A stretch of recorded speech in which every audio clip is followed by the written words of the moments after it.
A3 sonradır ya.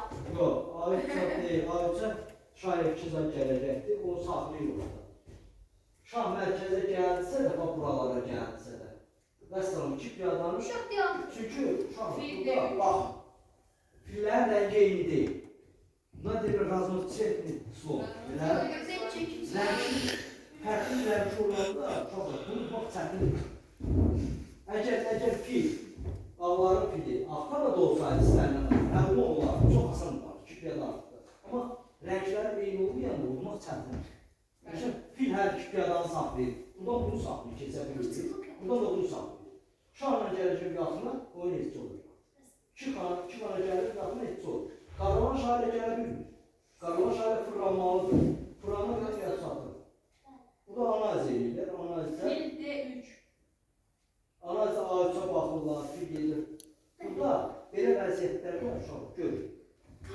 Mən atım. Şah dağıtır. Fil D3. Burada hamısı bütün variantlar Şah göstərir. F1. Bütün variantlar göstərir. Amma ağla gəlməyən bir gedir. Çox ağla gəlməyən bir gedir. Şah F1. J5. Mən bu göstərmədə məqsədim nədir? J4. Yoxlar, hər yerdə fikirləşmək. Bunu mən qaralarım. Bunun məqsədim oldu ki, hərdən Fil H3. yaşlı istəyirsin ki, Fil H3. yaşlı versən. Niyə?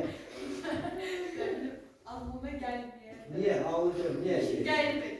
Niyə versən? Yetişsin gelmedi. Hayır. Yavrum bana hoşlandı. Правильно. Yok. Amma əslində düz deyirsən. Hərdən belə şeylər keçir. Nəyə görə? Aklıma geldi ama. Birləşdirdi buradan. Videoda sanayım. Öldürdü. Video. Piyadaları öldürdü. Photoshop'a Kimi? çıkmışlar. Piyadaları öldürdü. Videoda İki piyada öldürdü.